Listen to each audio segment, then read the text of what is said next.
Welcome to the Entrepreneurial CEO Podcast, where we dive into the real stories behind building and scaling a business. Each episode, we sit down with CEOs, founders, and leaders to uncover hard-won lessons in leadership, systems, and team building. Listen in each week to learn directly from real business leaders who have been in your shoes, had success, made the mistakes, and all of the messiness that comes with building a business. If you're ready to learn from real-world leaders and gain insights you can apply today, you're in the right place. So let's get started. Hey everyone, welcome back to the show. Daniel, Mike, good to see you. Thanks for sharing your time with us. Great to be here. It's an absolute honor to be here with you guys. Thank you, Daniel. Everybody, today's guest is Daniel Bussius, a serial entrepreneur, marketing strategist, best-selling author, and founder of Built by Love. Built by Love is a full-service agency helping high-growth businesses create brands and customer journeys that connect. But Daniel's story goes beyond marketing. It's really interesting. Built his first company from nothing while putting himself through school, overcome bankruptcy, survived a tropical storm in the middle of the world's toughest race, literally, which we're going to hear about. And today runs multiple companies, launched a best-selling book, and continues to inspire other entrepreneurs to build with purpose and heart and integrity, hence the name Built by Love. So Daniel, thank you so much for being with us today. We appreciate it and look forward to learning from you. Thank you, Andrew. Thanks, Mike. It's great to be here. Awesome. Great to have you. Thank you. Before we pipe into all the questions, maybe just give a few minutes, tell the audience about yourself or about your company. Yeah, absolutely. Thanks. So I've been in business since 1998, so I'm going on 30 years, and I probably have about 30 million mistakes along the way, right? So hopefully in our conversations, if anyone's going to learn anything, they'll learn from my mistakes. Built by Love is an award-winning digital agency. So we specialize in really service-based businesses that are looking to scale, and we have a proprietary framework that's called the marketing ramp. It's based on neuroscience, the customer's journey, and the 5 scientific stages of human relationship development. So we install that foundational framework. I call it a marketing operating system. Once you have that installed, then all you should be focused on, in my humble opinion, in regards to your marketing and advertising, is fueling that engine with growth. That's fuel, that's leads, that's prospects. The engine should do the rest, and then all you need to be doing is optimizing that engine from time to time. So that's a proprietary thing. Outside of that, originally from Maryland, live in San Diego. I'm a husband, a father, and an adventurer now on the weekends only. So, like, aren't we all? Yeah, I love the right? proprietary system. Thank you. I know. When did you develop? Is that something you've been in business for a long time? Congrats, by the way. Yep. When did you develop that system? That's a great question. I developed that system. I think it started about 13 years ago. And I was not looking to actually build a proprietary system. Running a marketing agency, we're working with a number of different clients, specifically in the service-based arena, right? So they're coming to us. They've got the typical problems. We need more customer conversions. We need better leads. We need less chaos behind the curtain. And so I just decided there has to be a proprietary way someone's thought of on how to install a framework or an operating system, right? When you look at accounting principles, when you look at HR, when you look at any other department or any other industry, so to speak, right? There are principles and frameworks that get installed, and then everybody runs off of that. In marketing and advertising, there really isn't any at all. And so I was out on a hunt to find that. Someone has bumped into this. Someone smarter than me has thought of it. I'm going to go out there, and then I'm going to start to install that and use that to help my clients grow. And what I came across is there really wasn't. I mean, there's copy frameworks, there's other kind of frameworks for how to set up an ad, but there's no real marketing framework. And so then I started to patch that together it took me about 10 years to put together. And then I invested about $1 million over those 10 years to actually build out that framework. So I'm not going to say it's going to solve your problems because there's no magic bullet. There's no silver bullet that's going to solve your problem for you, right? It's going to take time, money, and effort. but we have a foundational framework that's going to remove the chaos, that's going to help those customers actually have predictable and reliable growth and actually have some metrics to try to figure out where the problem is. And if you'll allow me, most time, businesses that'll come to us, they say, well, we have a problem. And then we start to look at it. We're like, well, where is your problem? And they actually don't know. Is it your audience for your advertising? Is it the ad? Is it the creative? Is it the copy? Is it the emails? Is it email open rates? Like, where do you have those drop off points? And without actually having a marketing framework, they really don't know. So they're spending hundreds of thousands of dollars on all kinds of trying solutions that don't usually work. And it's because they don't have a framework. So installing that's gonna help solve the problems. It's not going to necessarily solve all of the problems. That requires obviously skilled talent, staff, and to actually dig into the data and look to figure out where that is. Pretty timely, Andrew. You think about it, like the world is talking about, well, at least the small business world talks a lot about operating systems for their company. Yeah. And this is the first time I've heard someone say, hey, you have a marketing operating system. I like that. Yeah. And one of the things that you usually find is that companies will be very good, especially small businesses, right? So we're talking sub 40 million. And those businesses will usually have a solid lead flow. They're usually looking for better performance, lower costs in regards to ads. They'll usually have a marketing team, and the marketing team's overwhelmed. And that's usually why they'll come to us for an agency, is they're looking for an outside perspective. They want to push off some work. And then usually also they want to solve some problems that they don't want to take the hit for if it doesn't work out, if I'm being honest. And so being able to look at that and say, hey, there has to be a way that we can improve that. Well, that's one of the key drivers, is making sure that we can absolutely execute that, because they'll have leads that'll come in. They'll send out some emails. Usually those emails are very much transactional. Buy the thing, sale, check this out, new product, right? And if you think about it, because behind every email is a human being. And the one thing that we have to remember as marketers and business owners is, if all we're doing is asking them for things, because every time we communicate with them, we're creating a friction, right? Yeah. And that friction is either they're going to either say, did I get value from this, or did I not get value from this? And what we don't want to become as our business that's communicating with our prospective customers is, we don't want to be that weird relative that only calls when they need something. They don't really care about you. They're like, hey, how you doing? Great. Haven't talked in a while. You know what? I need to borrow some money. Yeah. And that's how our marketing, our communication starts to happen. And that's where we start to see, for businesses that are suffering and they're constantly running saying they need new leads. And it's really because they're burning the bridge on the relationship side with the prospects and customers they already have. That's a good way to put it. Yeah. Yeah. I think we see that on the sales side as well. It's all about leading with value, right? Instead of, you can't ask for the sale right away. It's just, people are inundated with things. And so you have to lead with value and provide something unique to open the door and start that conversation. Absolutely. I imagine a lot of what you do, sorry, I guess I should not assume, is a lot of what you do integrating reporting so that you have those data points. Okay, we don't know where the problem is. We need the data so we can understand, where along the journey the breakdown is happening.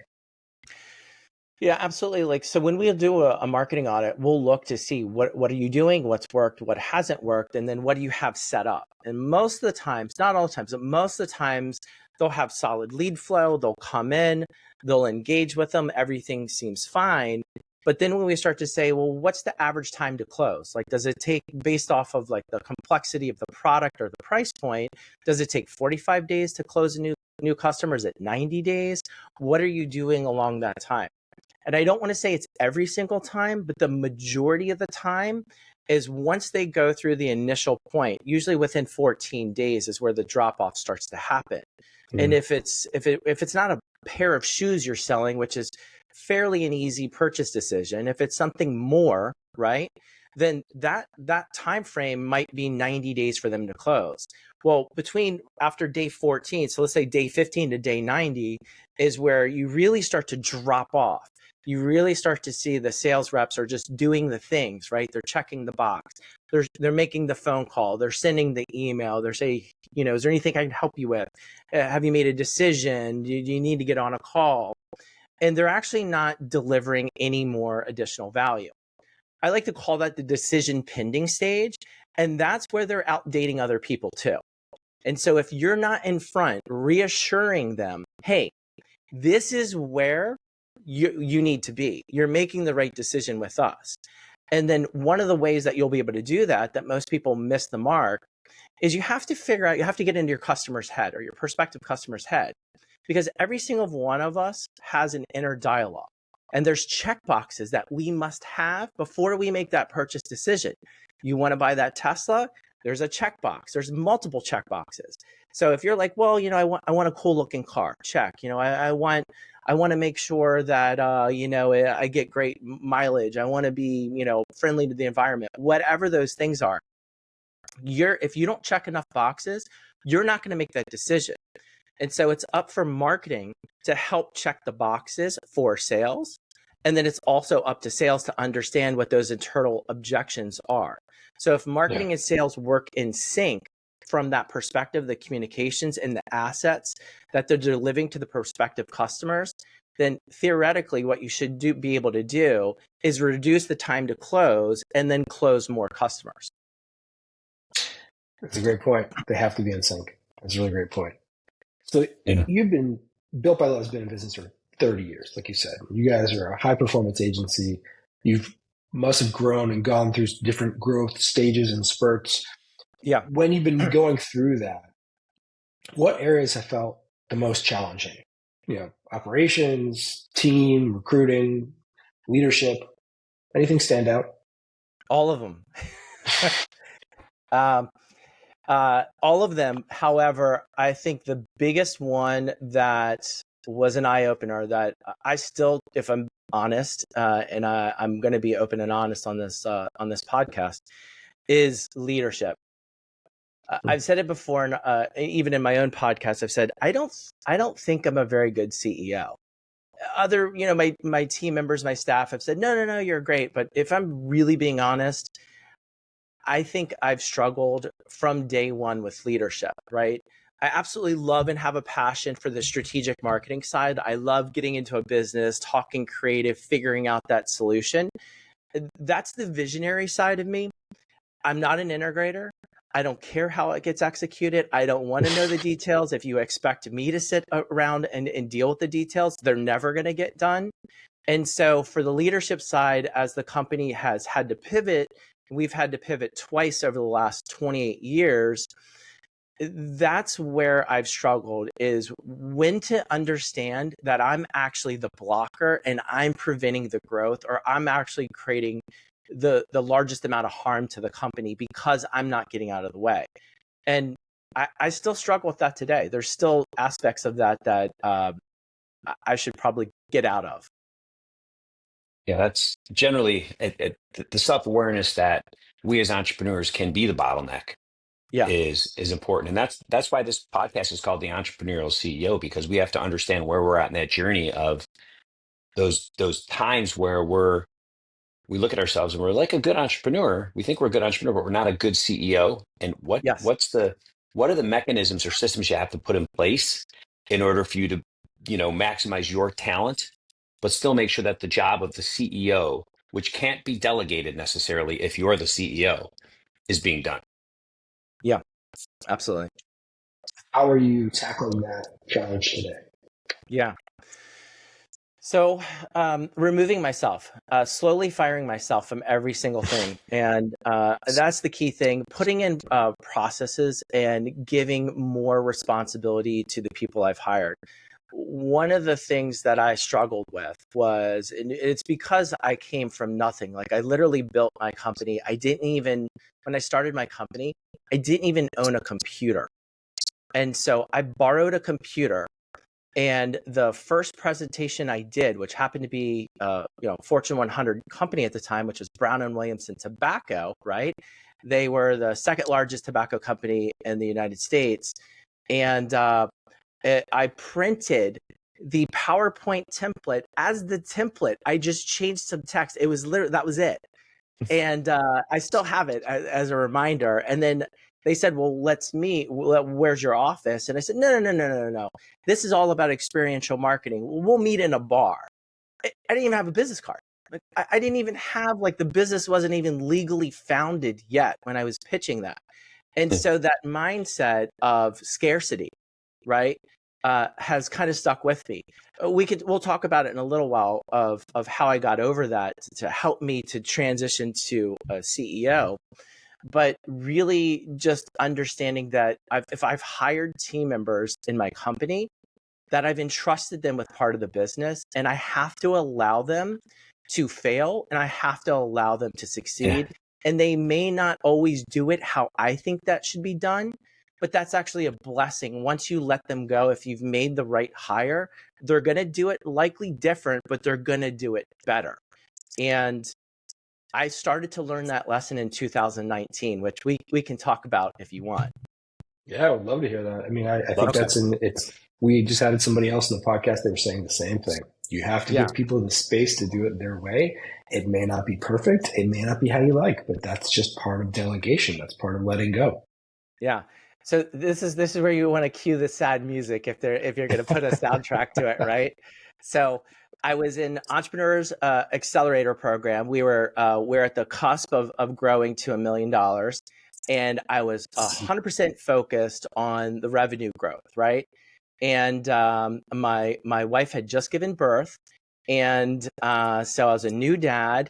And I'm now 50 years old, right? So if you start to do the math, you're like, all right, I'm kind of an older dad. And I was having a bit of a midlife crisis. Like I should have already been here years before. I was, using my money and my time as a lifestyle business rather than actually building a business. And so I was really beating myself up and feeling the pressures of, like, now I have to be a dad. Now I've got another mouth to feed and all of those, typical kind of things that you concern yourself with.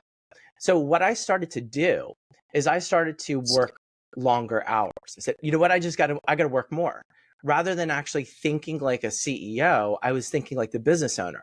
So I would be working till 10 o'clock at night. I was working on Saturdays. I was working on Sundays. Well, the wake up call for me was on New Year's Day, January 1st. And my wife came to me and said, I want a divorce. That was the wake up call, because I was born and raised from a divorced family. And I never thought in a million years, like, one of the key things for me is, like, when I'm a dad, I'm going to be a great dad, and I'm not going to have, like, that baggage of everything that comes from, living with your mom and struggling and all those things, because my father wasn't present for me. And then here I was, and I had realized that I had built myself a prison. I was drinking way too much wine because I was way too stressed, when I was working really long hours. I was disconnected from my family. I wasn't being a present father. And of course, you're drinking too much wine, you're not getting good sleep, you're not healthy, then you hate your body, and then, you're grumpy. And so all of these things, and it was a wake-up call. Luckily, to this day, fast forward, I've fixed all of those things. Like I'm still married. I have the most amazing relationship with my wife. I'm highly present. I only work a few hours every single day. So, like, all of those things have been fixed. But it was that wake up call that took literally like a year of self-discovery to say, I'm too old to go get a job. And I can't just burn this whole thing down. So I have to figure this out, and I have to figure this out now, because what's at risk is everything that I dreamed of having, which was having an amazing son and having a wife and having the nice home in Southern California. I had that stuff, but my life behind closed doors was absolutely horrible. So that's where I had to really figure out, like, okay, I really have to dig into this. And I really have to start thinking of, like, how am I going to actually work, as a CEO, and get out of all of the things of like the details of like the website and the client this and the client that. And I'll be on the call too. And so there you have it. Wow. That's pretty powerful, man. That's pretty powerful. Super powerful. Yeah. That would be And it was a funny slap in the face. when I made that transition over that year from 2019 to 2020, my revenue took a hit, right? Now, we're still a small agency. We're over $1 million. We've continued to grow, right? But for entrepreneurs that are 10 million or more, we're still under there, right? So we still have, struggles. I still have struggles that maybe larger companies don't have. But one of the things that for me that I recognize is I had to make that decision that I had to start, stepping away and making sure and relying on my team. Well, the first thing that I recognized is my integrator at the time was horrible, right? And the only reason why he was having any kind of success is because I was basically doing his job for him, right? I thought I had someone that was running the agency, and really I was running the agency for him. So the second I started to step away and apply, hey, you actually need to do this, you need to run this, you need to make sure these things are getting done and make sure we're profitable, we're on time, we're on budget, we're hitting the KPIs. He was failing miserably. So then I had to fire him. Then I had to fire, I'd say roughly 40% of the staff. We started losing clients. I started getting all kinds of flack from clients. You promised this, you didn't do this, you under-delivered, this looks bad, the quality of this is not on par with what you were doing. And it was because I was shoring up everything, being everywhere always. So that was one of the first lessons I learned, is hiring the right people and not just checking the boxes of, you say you have this and we're having a good conversation and I think I like you and you're going to be fun to work with, and really getting to the specifics. That was the first thing I had to learn. And then the second thing is, once I hired the right people, like, as Gino Wickman says, like, get the right people on the bus, is then making sure they had the keys to the bus to actually drive it forward. And I was staying away from that. So that was really a 2-year journey of learning those two key things. And then the third thing that was a wake-up call, and really my personal journey of becoming the CEO that I needed to be, was then setting the right goals, the right KPIs, the right rocks, and then making sure that I really understood the financials, because I really didn't. And Greg Crabtree's, simple numbers, big profits was a key thing for me to understand. How do you actually figure out if you're really profitable?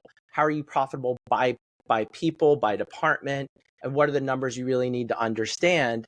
So when you hit things like, COVID or whatever that roll through, do you have enough money in the bank to be able to continue moving? If you're going to grow or you're going to step into a different direction, that's going to take some time, resources, and capital. Hi, if you're a CEO out there who's struggling with focus for your company, aligning your team, accountability, if you're struggling with execution, connecting the dots from where you're at to where you want to be, we've got a great program for you here at MAP. My name is Michael Cato. I'm the CEO. Most importantly, I was a client for 15 years, sold my company to a public company, and then bought MAP so that we can help other entrepreneurs with this specific problem. We're a 60-year-old company. We've worked with 170,000 individual executives and CEOs. We've worked with 15,000 organizations.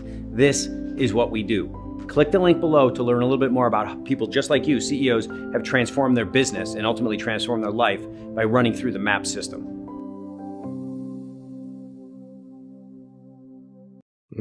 What are those main KPIs or metrics that you track that give you good visibility into the business? There's a lot of different ones, but specifically for clients and projects. So making sure, like, one of the key things is making sure we got enough leads coming in, because enough leads is gonna speak to converting to customers. Making sure that we have one of the on the project side of things. Another one is making sure that we're hitting the right milestones, right? So like, as a service-based business, we're doing advertising, we're doing web design, we're setting up CRMs like HubSpot and so forth. So there's different metrics, but standardizing those and making sure, hey, milestone 1, we're at the wireframing process. We should have only spent 15 hours at the wireframe. We should be here within the first 30 days, and having those KPIs. Those KPIs are then templated into that project management system. So as a project comes through, it allows me, I don't know what the wireframe looks like. I don't care what the wireframe looks like. I don't care what the copy and the creative look like. I just know that if you're on round 3 of revisions, we have a problem.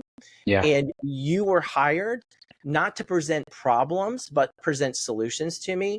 So if problems are arising up to me, then I have a problem with you, because it should have been addressed in the Monday meeting. And this is where we start to like step loosely into traction. Yeah. Yeah, that was a good book. That's Greg Crabtree's book is good for this type of stuff. We look at it like in our P&L, Andrew, when we look at gross margin and contribution margin, that's straight out of that book. That's where I learned that from Greg. Yeah. He has some other good metrics in there as well. If I could just go back for a second, I have a question. You hired back in, I think you said it was 18. You had your integrator and you said you were doing the work for them. 2019. 19. And you were about $1 million in revenue at that point.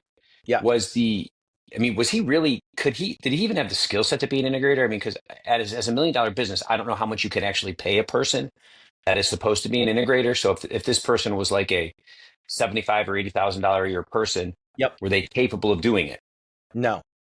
Yeah. And that's, you hit the nail on the head on the salary range. And no, they had, it was a failed business owner. So I was like, well, you understand how to run all this stuff. Like you owned a marketing agency, it failed. And now you're looking for more stability. We don't have necessarily the same problems you have. But I literally hired someone that failed in the business I was doing. It was probably one of the worst hires I've ever done, because it was someone that obviously didn't understand how to operate and manage a business. They had failed at it. Yeah. Well, this is, it's funny, Daniel, this to me is one of those things that I see, being an EO and YPO for 25 years, I see this and I see a lot. And then training, accelerators. I see a lot of $1, $2, $3 million businesses say, I'm bringing in an integrator, whatever that is. That's another word for a COO. And the challenge is if you're really hiring a COO, let's call it what it is, like you're not finding those people for $75,000 or $80,000. You're probably not getting them for less than 200, or 150 to 200. And what happens then is I've noticed that a lot of smaller entrepreneurs will, kind of do what you said you did. You gave him the role. He wasn't qualified. You trusted that he would do it. And the next thing you know, you're back in there doing the job. And so it's got to be mapped out. Like when's the right time to bring that position in, because as you're growing a business, from 1 million to 10 million, there's a lot of changes and the CEO needs to be in the middle of most of them. No, I don't care what anybody says. If you're grinding and you're building a business, you need to be able to inspect what you expect. I love what you said about if we're on the third iteration, that's the red flag. Like that's the kind of level of detail you need to be as a CEO. So it just gets frustrating for me because I see this happening all the time. Yeah. And, so anyways, I just wanted just a little perspective on what I've seen. And you just kind of started to hit on that for me and you kind of worked through it. And now you're here. It shows me that you're running the business, right? When you get to that level of detail. And also, I wanted to ask, you said like, I don't care what the wireframe looks like. I don't care what the copy looks like. Like that must have taken, you're a creative agency, right? Like, or marketing, like it must have taken some time for you to shift to that where you don't want to look at those things, right? I think it would take me some time and some I don't know, willpower. Yes. I still have that problem. I'll be honest with you. I don't look at what's going out the door, but when I have a chance, because I say to the team, I'm like, look, for every department head, I'm hiring you, and I say to them, you are the CEO of this department. Yeah. If I have to come in and tell you how to do your job, you're not doing your job, and we're going to have a really uncomfortable conversation if it happens twice. The first conversation is we're going to figure out a plan to fix it, and the second time the conversation is going to start with today's your last day.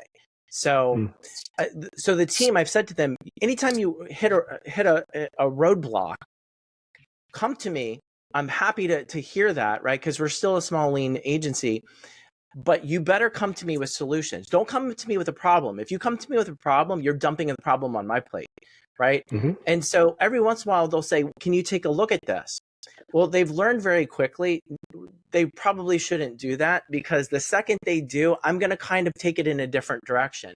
And I've recognized that as also is that I will create chaos in the company that's going to ultimately cost me, the business owner, money, right? So if they come to me, they're like, we've passed wire for a website, for example. We've passed the wireframe stage. We've passed the copy. The client has approved it. We've mocked everything up in design. Like, this is where, like, if we're giving an example, like a home, right? We're getting ready to put in the kitchen counters and the backsplash. Like, we're at the finish line, right? And then I'll look at it. I'm like, I really hate all of this. I think that needs to have another section here. I really don't like how you guys did the copy. Why do we have a button that's this color? It should be this. And where's this other thing? I don't see it, right? All of a sudden, they're like, well, the client likes it. I'm like, we can do better.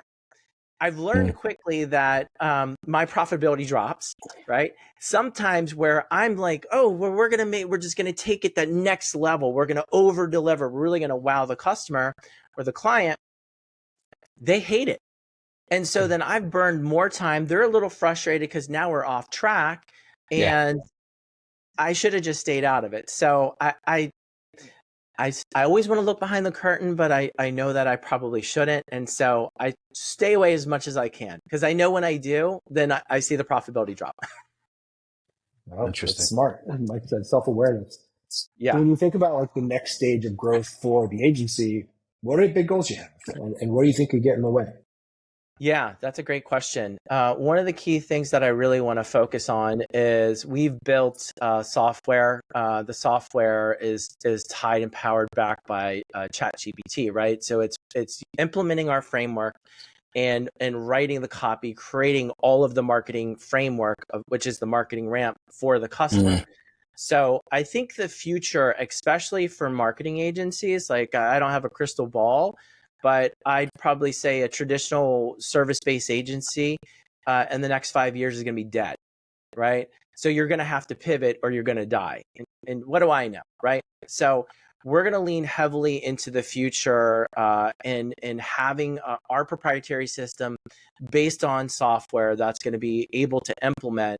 And then what I want to do is I want to make sure for the people that really want the cutting edge, they really want the strategy and they want the execution of that AI probably won't be able to deliver at that level, that they're going to come to us. So they'll likely go to the software first. The customer journey will probably be, whether it's a book or a podcast, they'll hear about us, they'll hear about the framework.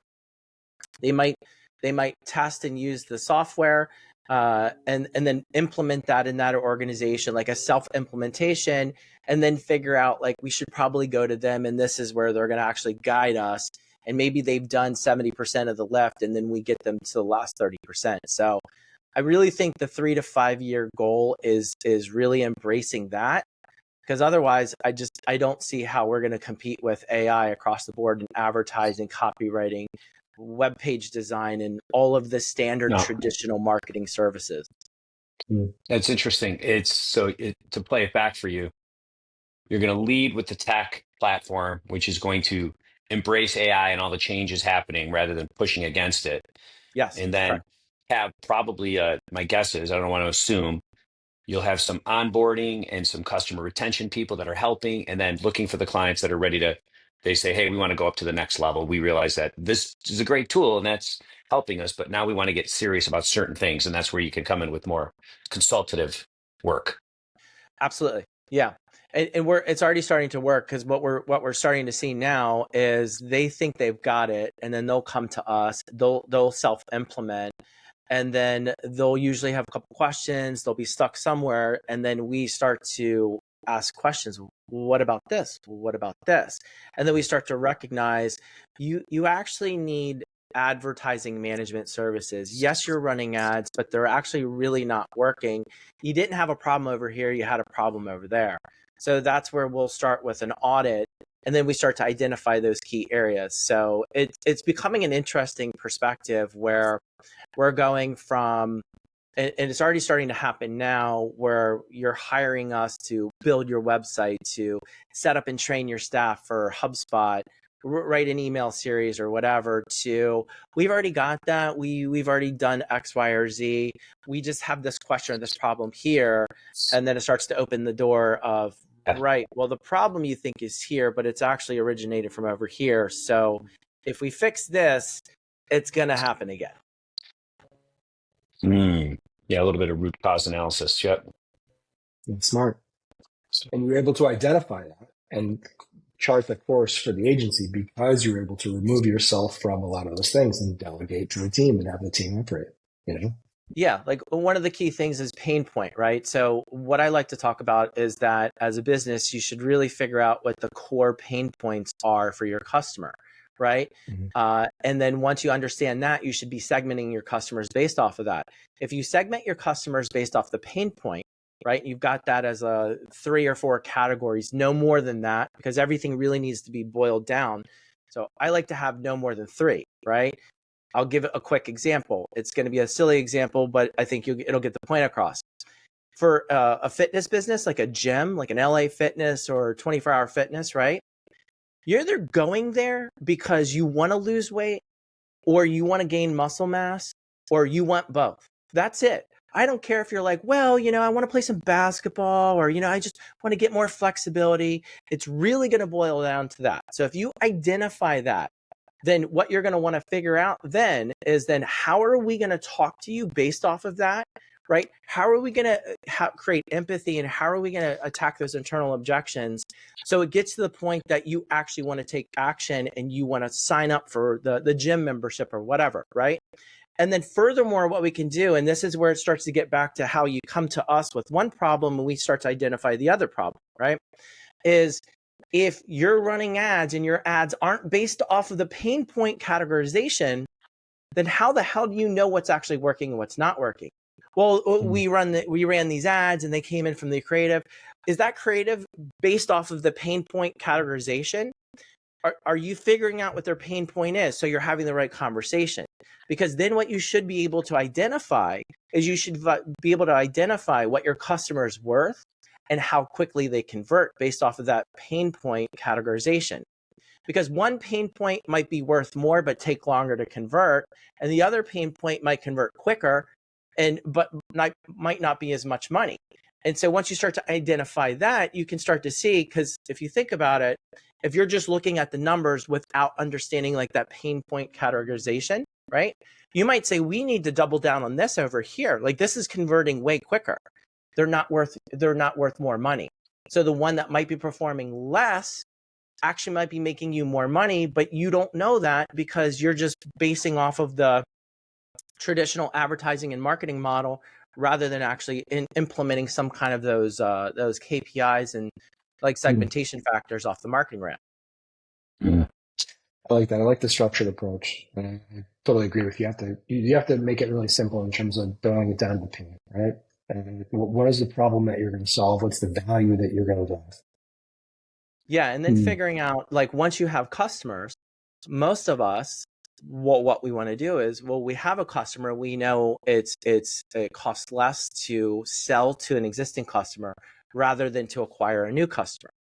But what most people do wrong is they'll just sell to everybody. They haven't actually figured out, is your customer happy, right? And because your customer is going to love you and they're going to go out there and they're going to evangelize you. They're going to talk to everybody about your business. They love you. They'll write a testimonial. They'll do all the things for you because they just love you to death. But that's a small percentage, statistically speaking. Now, on the opposite side of the spectrum, you've got what I call the haters. And the haters are the people that whatever you did, even if you did it right, they're just not happy. You're never going to really make them happy. So it's really just damage control. Do we give you some money back? Do we just deliver on what we said we're going to do? Whatever it is, like we just go away. It's not a good marriage. It's not a good fit, right? But the bulk of your customers are what I call them at risk. And these are the people that are paying you, but they don't love you enough that they're going to do anything extra for you, but they don't hate you enough that they're going to leave. So this is like kind of having like the kind of pretty girlfriend and she's kind of with you and you're kind of okay. But what's going to happen is It takes one guy that's going to come along, that's going to have a better presentation, a better dinner invite, maybe looks a little bit better, and they're going to entertain that idea. And then you're going to wonder what you did wrong, right? Well, and that's why we got to figure out what that is, and we have to check to figure out where your customer is. Most marketing calls it the NPS, Net Promoter Score, right? Yeah. And so we need to do that on a regular basis with our customers before we start trying to sell them anything else, to figure out where are they? Do we need to right the ship before we step into the next thing to sell them the next engagement or that next product or service? Yeah. Probably so. That's what came to mind for me, was just running the NPS, and those are your passive people, right? Yeah. Right. And that's the thing. And a lot of, I've had, especially, we have some very large companies we work with that are well over $40 million a year. And they will say, well, Daniel, we've done that before. And, you get like less than 10% will respond. And what I'll say back is, well, right, because you did the traditional way of like, here's the survey. And no one really thinks that anyone's actually behind it. No one actually thinks anyone's reading it. And so it's a waste of their time. So I'd argue that A, you got to figure out a better way to do it. But B, you have to understand that if you're going to invest the time to actually hit that friction point and ask them, that they understand what they're going to get out of it. Right? Yes. If you're just saying, just let me know, but there's really nothing in it for you other than waste some of your time, that's not a win for the customer. So we always need to look at the customer side and what's in it for them. What are they going to get out of it? How is it going to shape their experience with you? And that's one of the things that we have to make sure we deliver on. That's a good point. Everybody's self-motivated. They want to know if there's some value for them. No one wakes up in the morning and says, I wonder how I can make Mike or Andrew's day better, right? They wake up and they say, how can I make my day better? So it's like marketing 101, right? We got to figure out how to make the customer better. It's all about the customer. For sure. Listen, I wake up every morning and I tell my wife, what I think about is how am I going to make your day better? She doesn't buy it though. Yeah. But I do think that way every day. I actually do. Yeah. Well, hey, every single day, the customer, as well as our spouses, right? Every single day, they're waking up, making a decision, and they're choosing you, right? So we have to keep that in mind for everything we're doing. When we're sending out emails, text messages, when we're making offers, when we're trying to sell them on that next product or service, we have to figure out what's in it for them. Why? Because that's a micro commitment, and they're making that micro commitment every time they pay that bill, every time that credit card charge goes through, and every time you ask them for that next thing that you want them to do with you is. That's a very good point. Very good point. Wow. I know we're bumping up on time. I want to ask, if you could change one thing, if you had a magic wand, you could fix one thing in the business today, something that creates friction or bothers you, what would it be to unlock growth? Setting boundaries. Setting boundaries is something that I learned late in life and in my business. I think it could have transformed my business probably easily a decade earlier than it has. And it's because when I say boundaries, it's everything from I will not work the weekend unless there's an absolute specified thing that needs to happen. Like I have to be at this conference, I have to be at this event. But being in this reactive state of not having set boundaries, like I will not work past 7 p.m. or 6 p.m. or whatever the thing is for you in your life, it's going to make your life miserable. And if your personal life is miserable, then your professional life is going to be miserable. But furthermore, with those boundaries is that also is the expectations and the boundaries within everything, within the KPIs, within who you hire and what you allow. And that's one of the things that I wish I learned sooner, right? Where so-and-so is doing an okay job. Not a great job, but an okay job. Oh, you missed your rock this quarter. That's fine. There's a story for why and this and that, and we'll get it next quarter. I was very loose with my boundaries with the staff, with our goals as a company and an organization, and within my own life. And it bled through everything. And I suffered, and my company suffered countless times, probably hundreds of thousands, if not millions of dollars of lost revenue, profit, because I did not set boundaries and did not abide by those boundaries. And so if I learned that literally 20 years ago, I don't know what my life would look like now, but I'll tell you, it would be probably have a few Lamborghinis in the driveway, and who knows what, right? Yeah. Oh, that's funny. That's very good. Again, I always talk about the patterns. We've had multiple guests come on recently talk about that. It's like prioritizing the family first and making sure that you're showing up and being present, so that you can be a better leader at work.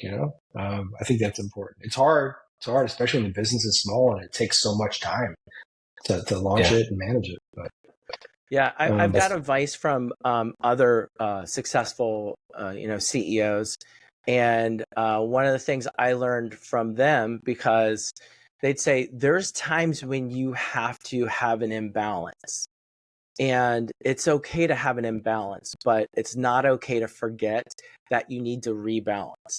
So if there's something that has to push, like you have to get something done that quarter, then you need to have that conversation with your team and with your partner, your loved ones, to say, this is what's going to happen coming up, and this is why we're going to do this, right?